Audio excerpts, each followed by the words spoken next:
Welcome back to Prepping with Sarge. It is good to be back. We're gonna give people a little bit of a chance to hear, a little bit of a chance to get in the room. I haven't live streamed in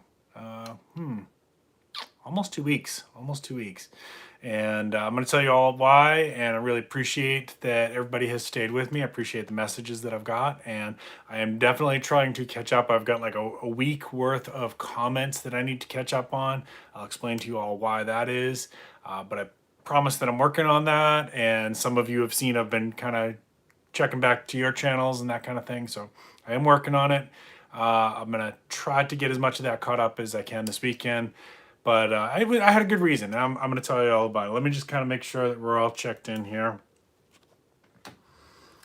Message a couple people that I know that wanted to come for this.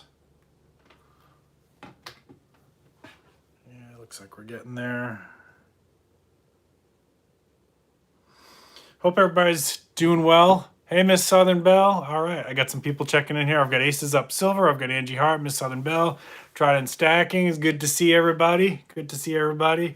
So I'm going to go ahead and get started then, because I know everybody's got other live streams that you're trying to get to tonight too. So I was up in Boston for about a week. I was visiting with some family, and it was really good. This was the first time that I got to travel since pre-pandemic. So I actually had a couple trips planned last year that we had to cancel and scrap, which was really sad and frustrating. So I hadn't seen my family, or most of my family, and it was really about 18 months. That's a long time to go. Happy 4th to you all. Happy 4th. So this was awesome. It felt so good to be able to hug my dad again and see my dad's girlfriend and my sister, and be able to do that. I did, while I was up there, I interviewed my dad. So I have a video that I've got to edit that's going to be coming on that. My dad is an 82nd Airborne, and he did Arctic survival. So he talks a little bit about that. That was kind of one of the things when I was growing up hearing those stories. Hey, Digital Prepper. One of the stories that kind of got me started on survivalism and prepping and things like that. So I did an interview with him about cold weather survival. I'll be working on that. My brother came up after I was there for a day, so I got to see my brother from Arizona. He's the one that hiked Kilimanjaro. So I got to interview him about, hiking Kilimanjaro and what that experience was like. What kind of gear did he use? There's a lot of good crossover knowledge that can be used for ultralight hikers and mountain climbers and things like that preppers can use. And so there's some shared interest there. That interview is going to be coming. That actually may have to be broken up into two because I got so much footage of that. My brother gave me a video of a UFO from Phoenix. All right. Now, I know what you're saying. I'm not saying little green men, okay? I'm not saying that. I'm saying my brother has footage of a UFO that he sent to me, and he said I could use it for the channel. So it's like probably 10 seconds. I'm gonna try and turn it into a short. That's coming. So I'm gonna try and work on that this weekend. So look for that. I'll try to get that out as a short if I can do it that way. Try to get it out this week. That's coming up. And I'm going to be a guest on Pilgrim. He changed his name. It was Pilgrim Prepping. I'm going to be a guest on his. I think we're trying for Nano and Live Long and Prosper.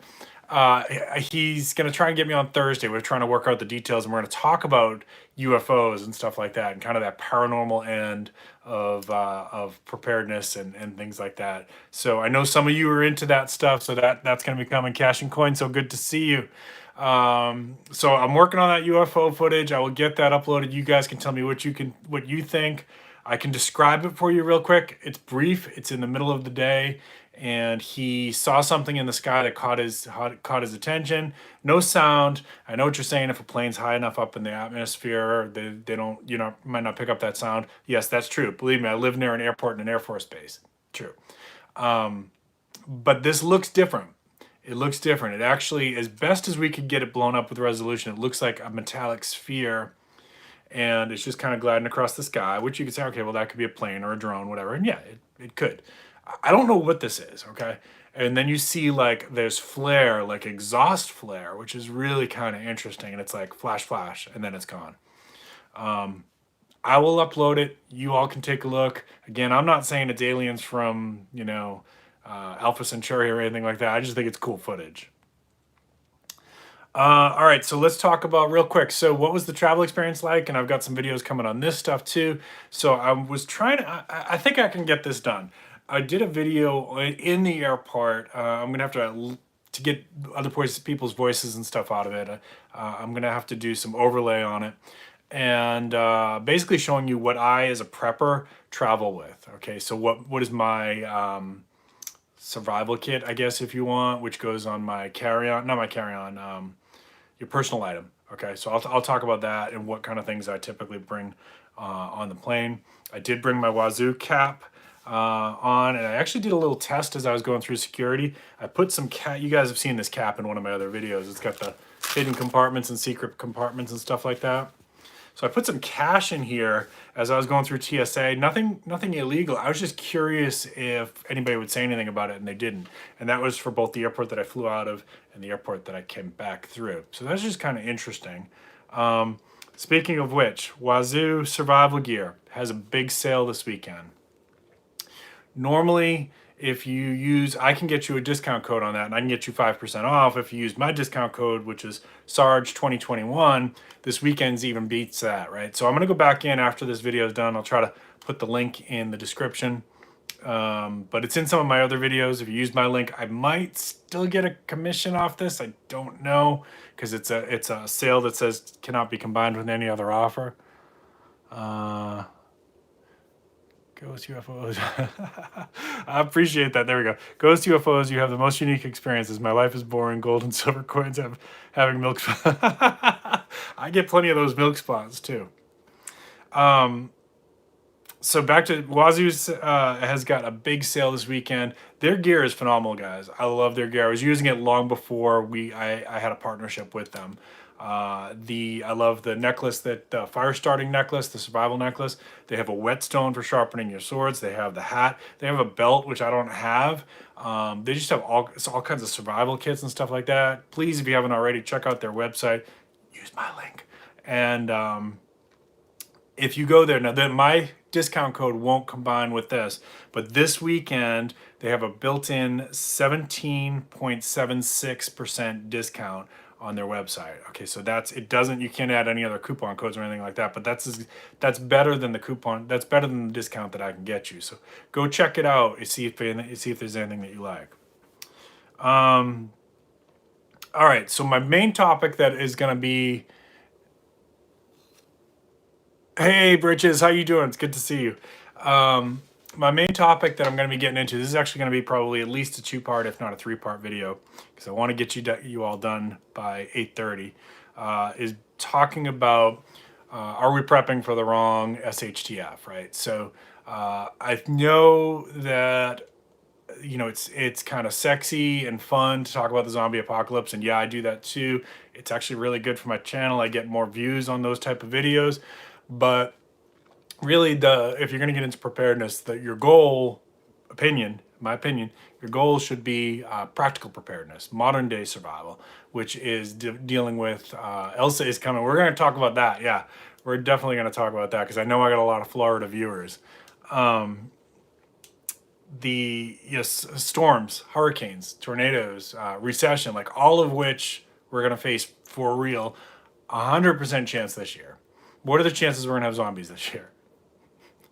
0, right? What are the chances we're going to have an alien invasion? Definitely less than 1%. What are the chances that we're going to face the robot uprising, the AI uprising? Well, probably eventually, but not this year, right? So all of those things are not the right things to be focused on. We're going to talk more about this. I have some concepts that I'm going to help relay out to the community and see if it helps to get people thinking about this a little bit differently, because one of the myths that's been proposed, and it came from the CDC, unfortunately, is that if you prepare for the zombie apocalypse, you're prepared for anything, and it's not true. People overthink it. They're looking at the forest and not seeing the trees in front of them, and they miss some important preps because of this. So I guess in a way it was good, because that marketing campaign got people to go to the website and learn a little bit about preparedness, but it really misses the boat on a lot of things. And when I talk to new preppers, they kind of overshoot, because they say things like, You know, why would I need to pay down my debt? You know, because they're thinking like apocalyptic, dystopian, end of the world scenarios and missing the SHTF that's right in front of them. Okay, that's where we're going. Let me backtrack a little bit though. Let's go to, let's talk about Independence Day. And while I'm talking to you, I'm curious, I'd like to see in chat what you all are doing for this weekend. If there's any particular ways that you celebrated, especially if you're one of my viewers from the United States. Preparing for a hurricane in the Atlantic. Yeah, there's two, right? That other one's, you're right, it's, Clean Money. That other one I don't think is named yet. I was watching the news. I was watching the weather right before I got in here. Trying to get updates on a couple things before I went live. But let's go back to Independence Day. I want to know what you all are doing this weekend, especially if you're in the United States. This is the birthday of our nation. And I'll tell you what I'm planning to do. And by the way, I'm very happy to be back in South Carolina, as much as I did enjoy my trip to Massachusetts, which was one of the birthplaces of our nation, which I'm going to talk about that in a second here. It was very, very nice to be back in South Carolina. And my wife did not go with me. A lot of times we split our trips because her family is up there too. So she'll go and see her family, and then I'll go and see my family. So we kind of split it up. And it's nice to see her again after a week away. Maybe going to Vegas. Oh, Vegas sounds awesome, Anxious Stacker. That sounds awesome. My family, so we decided because of things are still kind of tense, shall we say, in public situations. As an example, there's like fist fights going on over masks and stuff like this. Folks, whatever side of the aisle you stand on regarding masks, please don't get in a fist fight for it. People are actually turning around. Happy 4th, happy 4th. People are actually having to turn around planes because of this kind of stuff. Like, by the way, if you do that in an airport, because I just came from this, they take this very seriously, and you will be removed from the airport, and you can say tyranny, tyranny, tyranny, but whatever. I mean, you're still going to face the legal consequences, whether you agree with it or not, and you may face a huge, huge fine. I'm talking thousands of dollars. And they were crystal clear while I was in the airport about the policy. It is blasted over the speakers like every 15 minutes. There's signs everywhere. So you're not going to have a good legal defense saying, well, I didn't know, blah, blah, blah, blah, blah. Y'all do what you want to do. I'm just telling you, if you're planning on flying this weekend and you want to make your flight go smooth, just obey the TSA rules, you know, especially when it comes to stuff like that, because they're taking it seriously. But bug out back and see when you're yeah, unfortunately some people have had to do that, cash in coins.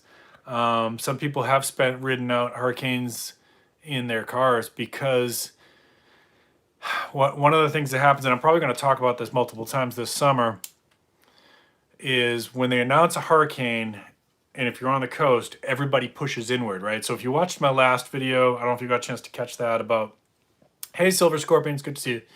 If you watched my last video where I was talking about that, you know, just because you're in the city, the people out in the country kind of think that they're safe, but what happens when there's a disaster is everybody from the city pushes out into the county, and you won't be able to find a hotel anywhere in South Carolina or Florida or Georgia, right? That's what's going to happen. Well, it depends. It depends if this goes up to a category 2 or higher. And I agree with Britches there. We don't leave unless it's, you know, I've talked about this before. We're not evacuators.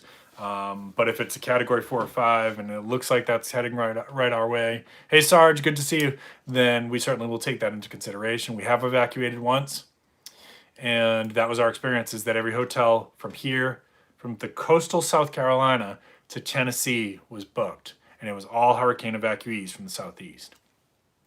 So if you can't get a room and you don't have the resources to get out of the X, you may be riding out the storm in a vehicle, and many, many people have done that. You know, the further you get inland from, and the further you get away from water sources during a hurricane, you know, generally the better you are. But for this this weekend, my wife and I, we decided we're not going to go out because of the rowdiness that's going on with crowds. We didn't want to fight the traffic, and there's a lot of drunk drivers, and all these reasons we came up with. We decided we weren't going to go out and see fireworks, and we weren't going to go to any of the shows or anything like that. We're just going to stay in and we're going to watch it on TV, which we've done in the past. But we're adding a ritual this year, which I would like to encourage you all to think about. So we are going to watch Jaws. Jaws is set during the 4th of July. And it's a lot of those events are supposed to be, it's a fictitious town called Amity or something like that. But it was filmed in Martha's Vineyard, which is a little island outside Massachusetts. So of course, we have roots. I've been to these locations where some of it was shot. There's on my 21st birthday, a long time ago, I spent my 21st birthday out on Martha's Vineyard having a great night. Let me tell you, we were up all night. We were thinking about watching the sunrise on the beach, and walked down to the beach and found the Quint Memorial Shark Tower. So there's a lot of props left from Jaws 1 and 2 that are still there. There's some signs, things like that say Amityville or Welcome to Amity. I'm mixing it up with the Amityville Horror, but it's the name of the town is something like that. But anyways, it's supposed to be a coastal Massachusetts city is what it is. So we're gonna watch that. South of Boston, clean money. We're gonna probably do a little hiking. We're trying to figure that out. We got some rain coming. So, Sarge, man, that's one of my favorite movies. So I'm talking Sarge 27-1. It's in my top 5 movies of all time. I absolutely love it. And if you ever read the book, sorry to Peter Benchley, but the movie's better than the book. That's one of the rare times when the movie is better than the book. Oh, cool. Yeah, I did some hanging out in Worcester. I saw a lot of concerts up in Worcester, actually. And by the way, if you look in chat, Clean Money says that's actually the pronunciation of that city is Worcester, Worcester, but it's pronounced Worcester. So I think we're gonna try to get a little hike in. I might try to do a little barbecuing. I'm certainly gonna enjoy my extra day off, but I wanted to read to you basically a little bit of something about. I didn't want to read like the signing of the Declaration of Independence, things like that. But more of this is some of the history that ties into where I grew up, Massachusetts, which is a lot of the. Yeah, thank you, Silver Scorpion. If you guys are enjoying this so far, please remember to smash that like button. So in Massachusetts, some of the first shots of the Revolutionary War were fired. If you've never heard of it, the shot heard around the world is. I know they talk about it in World War I now, but it actually originally came from the Revolutionary War from Massachusetts. And let's clarify that right now. Make sure that we get it on the internet, which means it's permanent.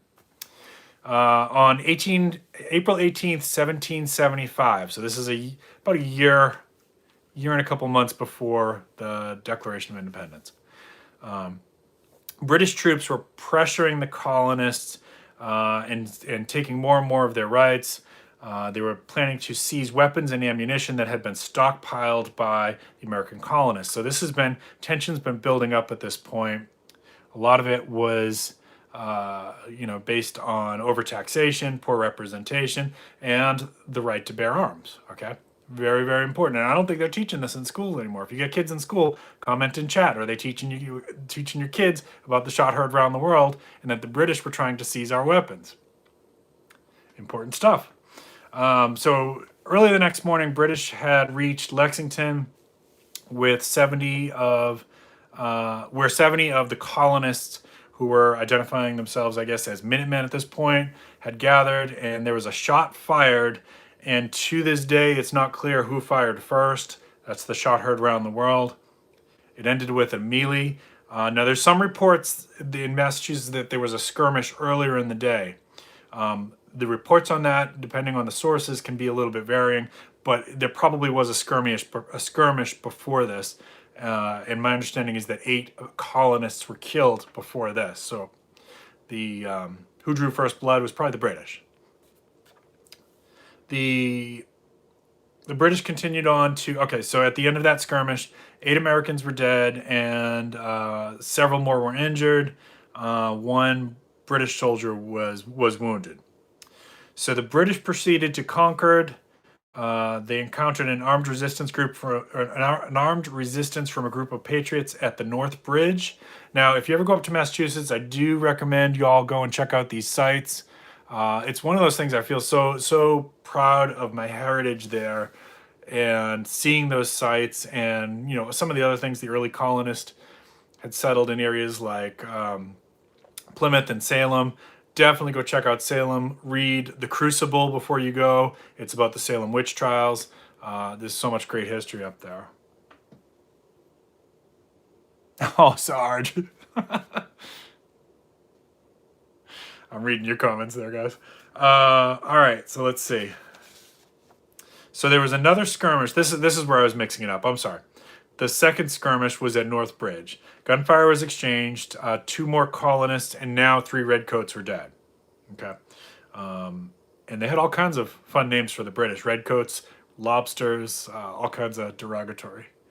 The British retreated back to Boston, and along the way there were several more skirmishes. This is basically the start of the Revolutionary War, which a year and a couple months later leads to the Declaration of Independence, birth of our nation. Ralph Waldo Emerson wrote in his 1837 poem "Conquered Hymn," by the rude bridge that arched the flood, their flag to April's breeze unfurled. Here once them embattled farmers stood and fired the shot heard round the world. That's where it came from. Not World War I, folks. Teach your kids the right history. All right.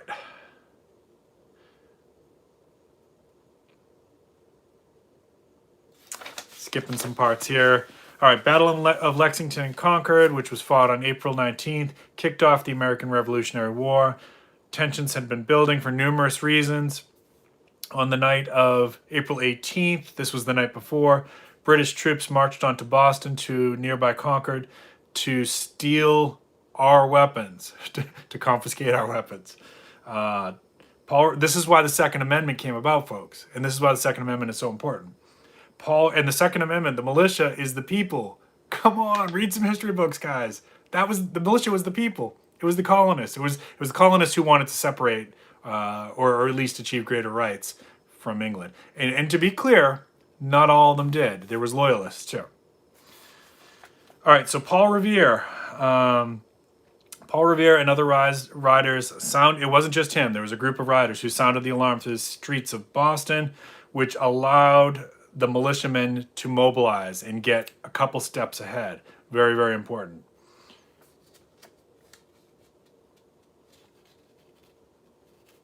The actual the colonists' independence didn't actually get achieved. I know we think of 1776, but the actual independence was achieved in 1783. There was a lot of things that I'll catch up on your things here in just a second. French clockwise. Clockwise. We got to teach kids clockwise too. Very important. So there was some stuff that led up to this. The Sugar Act, the Stamp Act, the Townshend Acts, basically more and more taxation, and nobody was representing the colonists' interest. The people that, the government didn't care about the people. Okay? Boston was one of the areas that started to push back against the tyranny, true tyranny.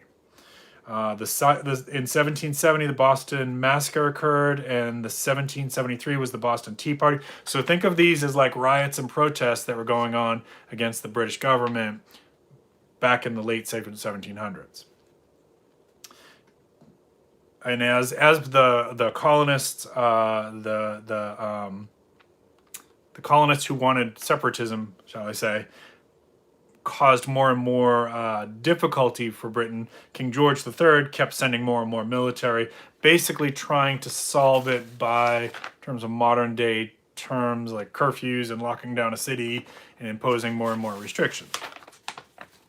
City's harbor was shut down, and the colonists were forced to pay for the tea that they destroyed when they dumped it overboard during the Boston Tea Party.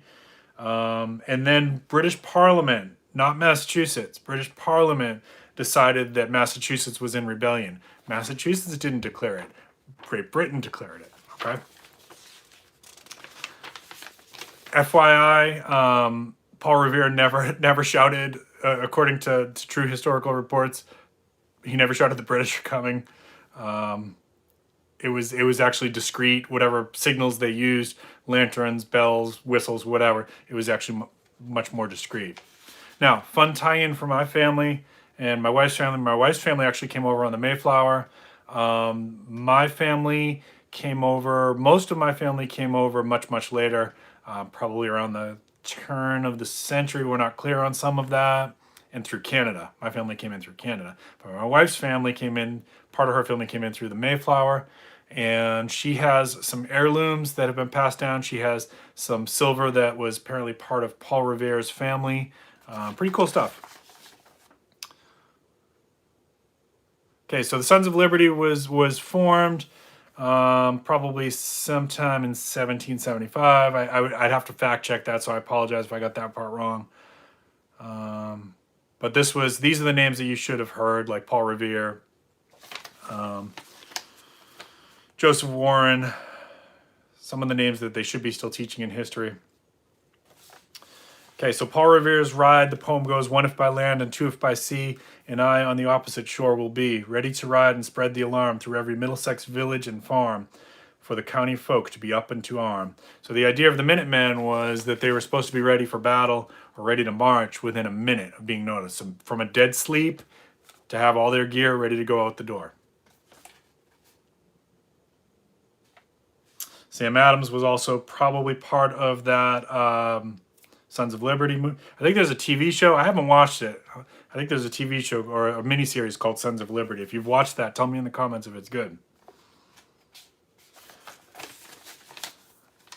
All right, and then I've already read to you about the shot heard around the world. I'm not going to read it again. Okay, so in the early days of the fighting, you wonder why so many more British colonists were killed than the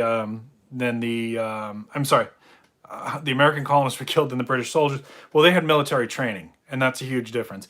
And many of the colonists, while they might have been hunters, there's a difference between being a hunter and being a soldier. And they were not, in the beginning, they were probably not the best marksmen. Now, there's a group called Project Appleseed. If you ever get a chance to go to one of their trainings, they do really good educational training about the shot heard around the world and how the colonists were trained to become expert marksmen and some of the processes that they went through for that. Really cool course. Project Appleseed, check it out.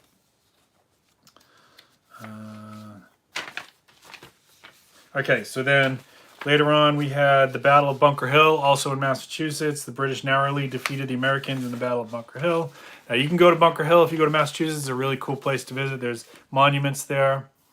It's considered a Pyrrhic victory. If you don't know what that word means, Pyrrhic victory means that the British won, but at great cost. They lost a lot of soldiers to win that battle. So it was seen as a rallying point for the colonial army.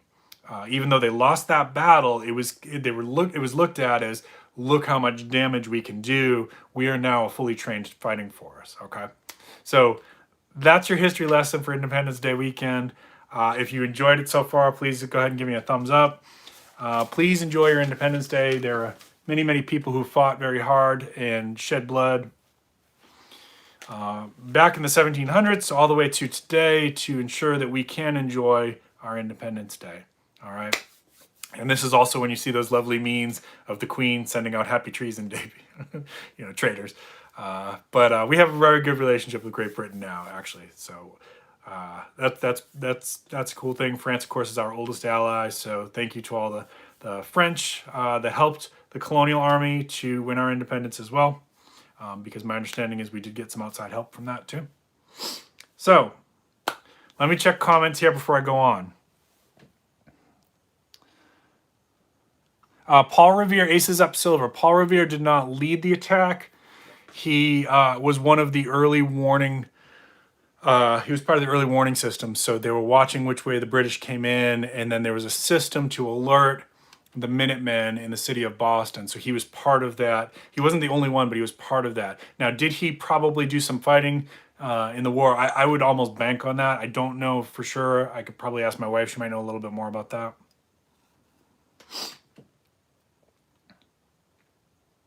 Let's see.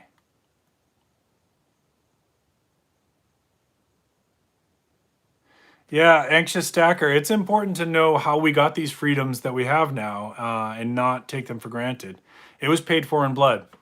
And as we are withdrawing our troops from Afghanistan, we've spent 20 years teaching their soldiers how to fight, giving them really expensive advanced weaponry.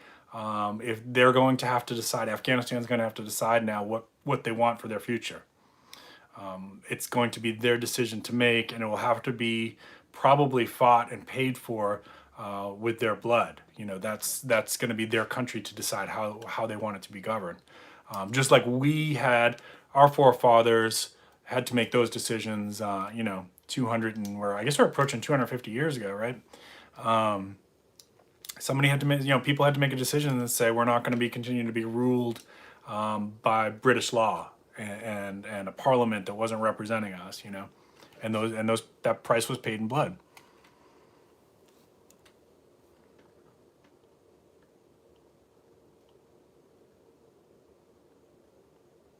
Okay.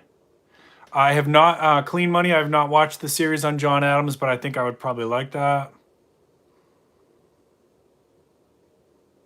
Yeah, it's interesting, anxious stacker, that what they would have thought of as high tax rates then, like we're way past that.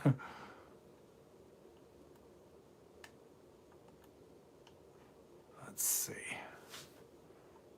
Looked like Bacon checked in. How you doing, Bacon? It's good to see you. Darren Lowe, thank you for joining. Cynthia, thank you for joining in. Got some new names here in the chat. All right, well, thank you for the raid. Hey, Foods, good to see you. Susan Lee, Steve Adams. Let's see who else we got. So, where did you guys come from? I see that you raided in from another channel. It's live stream. Where were you coming from?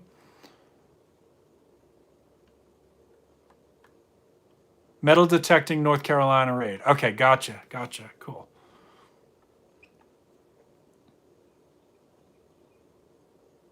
Anxious stacker, yeah. I mean, I hear you. I've got concerns as well. Not about some of those same things, but I have other concerns about the economy and climate, and I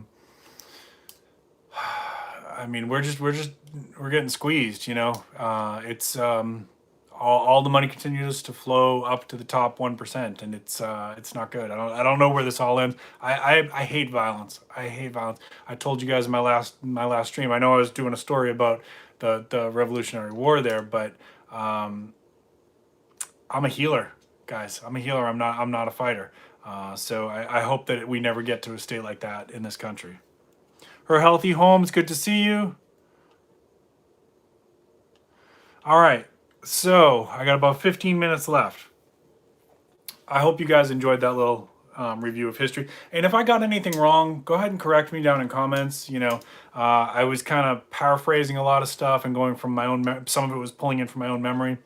I did that. One of the things you can do, what's it called? The Isaac Davis Trail. I think it's called the Isaac Davis Trail. So if you go up to Massachusetts, there's a hike that you can do from Lexington to Concord. And if you do it at a certain time of year, they reenact certain events. It's really fun. The Boy Scouts did it, but you don't have to be part of the Boy Scouts to do it. Like, I think anybody can sign up for do it. So anybody can sign up to do that. It's probably going from memory. It's probably from April. It's probably the anniversary dates of when the shot heard around the world happened.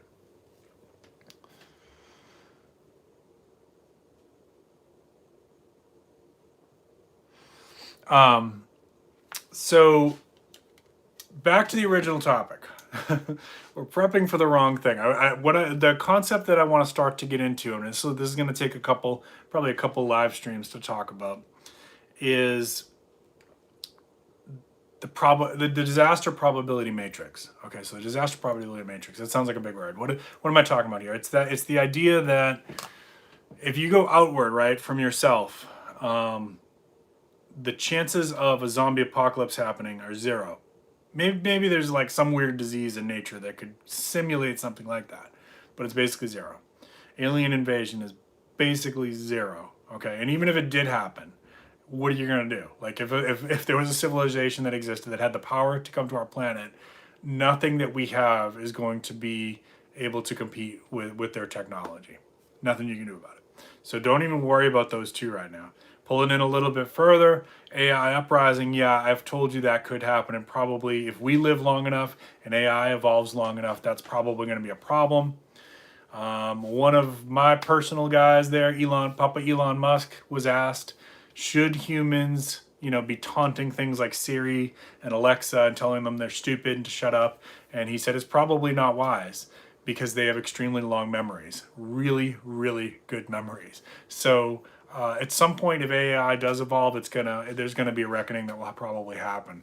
That's not happening tomorrow, most likely. So let's forget about that one for now. Now we start getting into what are the moderate level scenarios. All right, so you've got your recession, layoff, pandemic, food shortages, supply shortages, all of which is realistic because guess what? We've dealt with all of them. And if you're old enough that you've been in the workforce for a while, you've been through 2 big recessions, right? And by the way, this one's just starting to get going, in my opinion. We're not even in a full recession yet. We only have like the outer vision of what that's going to look like.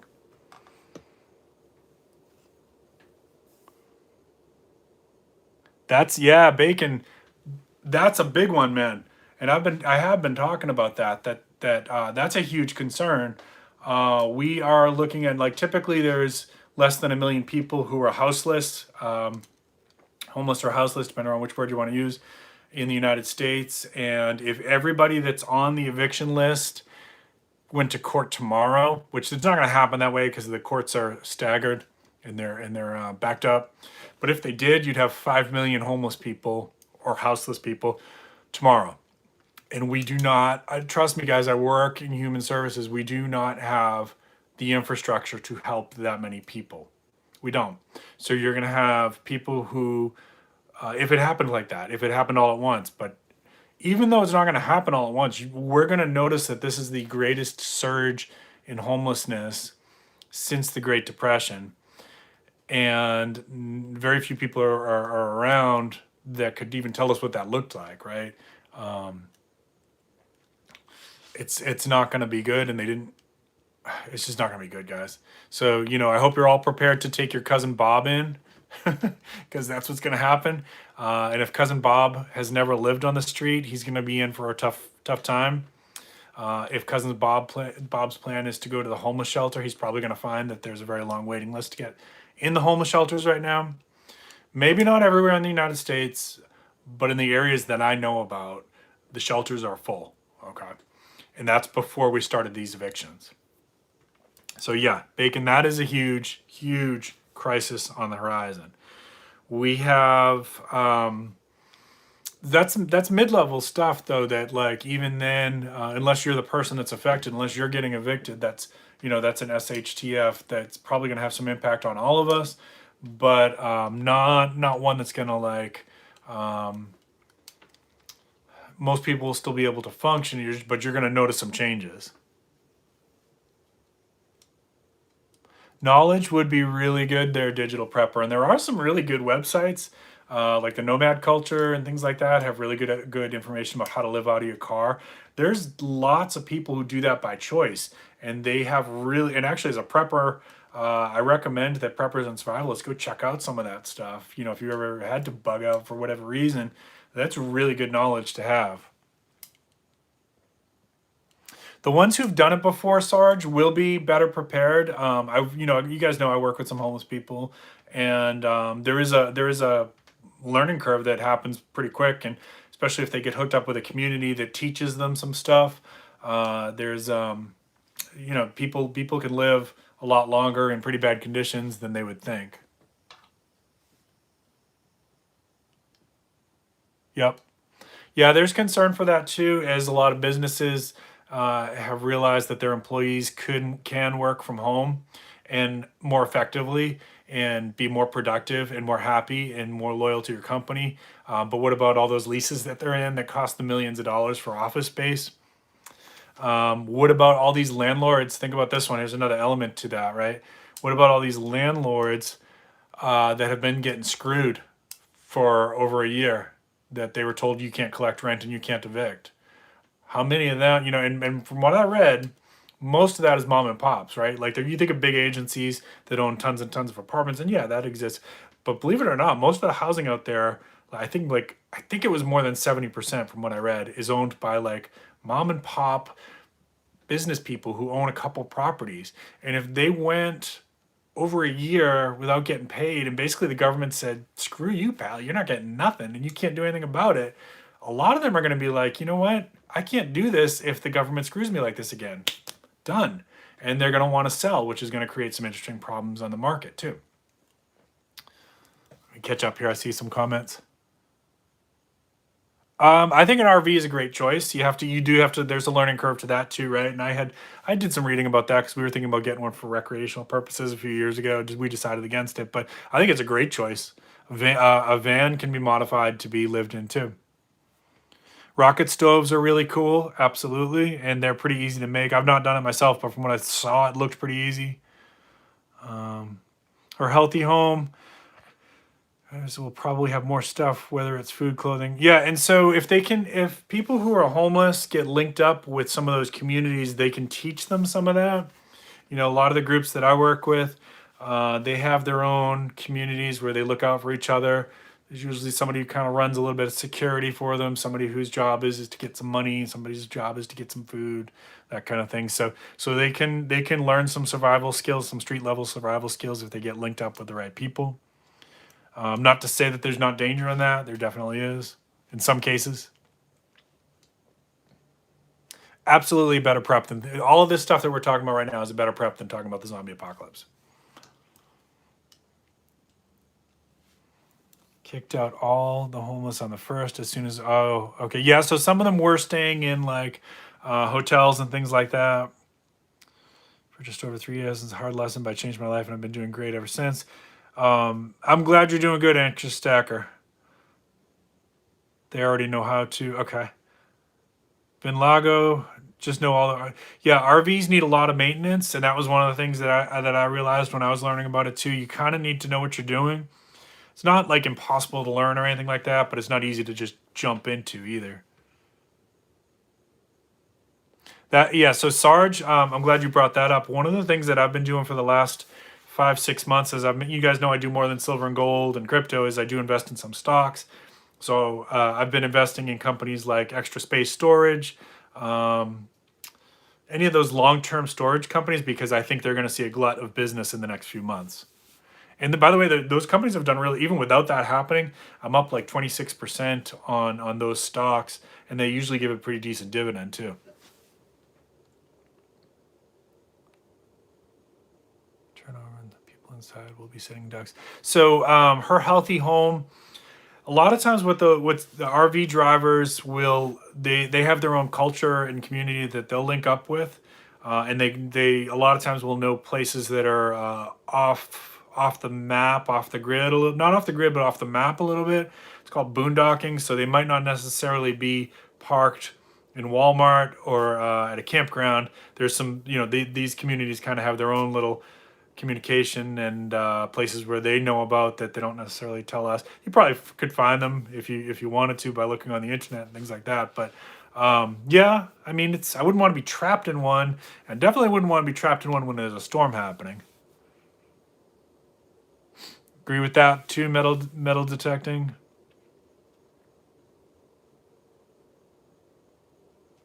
Travel, see, I thought about that too. Anxious Stacker is like, for what I really would need it for, I think I'd probably have a van that I can convert and bacon.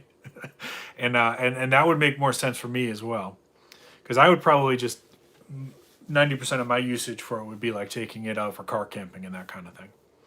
All right, so that's the idea where we're going. I do want to, as I wrap up here, because I know there's live streams that go on at 8:30, like the bin auction for Metal Merchant that go on. So I want to say I'm glad to be back. Thank you all for staying with me, and thank you to the new faces that I see in chat tonight. Please be safe if you're in Florida. This Elsa is coming. All the spaghetti models seem to look like it's going to hit Cuba first, and then probably will slow back down to a tropical storm, hopefully. by the time it hits Florida, but that means you're going to get wind and rain and possibly some flooding. So still good reasons to get your preps in gear, check your batteries, check your chargeables, fill up your gas tanks, whatever you need to do. Thank you everybody for tuning in today. I am glad to be back live streaming. I will be back probably Tuesday for the lunchtime chat again. Got lot of videos I got to work on for you. I hope everybody has a great 4th of July and keep planting your seeds. Keep stacking your silver. This is Prepping with Sarge. Have a great weekend, guys and ladies.